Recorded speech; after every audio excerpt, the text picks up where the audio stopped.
Welcome to கட்டிடக்கலைஞனின் பயணங்கள். எல்லாருக்கும் happy new இயருங்க. இந்த 2026 எல்லாருக்கும் நல்லதாக அமையணும்.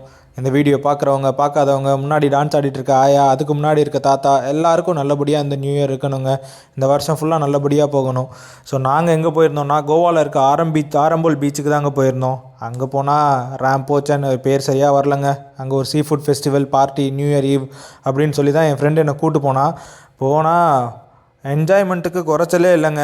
ஃபர்ஸ்ட் வந்து ஒரு நார்மலாக ஒரு கேர்வேக்கெல்லாம் போயிட்டு இருந்துச்சு. அதுக்கடுத்து டிஜேவும் ரொம்ப ரிகரஸாக இருந்துச்சு. சின்ன வயசு பசங்கள்ல இருந்து, சின்ன வயசு பசங்கன்னா ஒரு 6-7 அந்த ஏஜில் இருந்து வயசானவங்க வரைய எல்லாருமே என்ஜாய் பண்ணிகிட்டு இருந்தாங்க ஃபேமிலியோட. அதுவும் இல்லாமல் இந்த பையன்லாம் பாருங்கள், பின்னாடி நாய் இருக்கிறது கூட தெரியாமல் குஷியாக குதிச்சுக்கிட்டு இருந்தான். அதுக்கப்புறம் பார்த்தோன்னே பதறினா, அதுக்கடுத்து அவன் அந்த டான்ஸை நிறுத்தவே இல்லை. நல்லா குஷியாக என்ஜாய் பண்ணிகிட்டு இருந்தாங்க. ஸோ இந்த இதில் என்ன பார்த்தேன்னா, எல்லா அடல்ட்ஸ் யங்ஸ்டர்ஸ் எல்லாம் லிக்கர் கன்சியூம் பண்ணியிருந்தாங்க. இருந்தாலும் ரெஸ்பான்சிபிளாக யாருக்கும் எந்த தொந்தரவும் இல்லாமல் இந்த பார்ட்டி போச்சுங்க.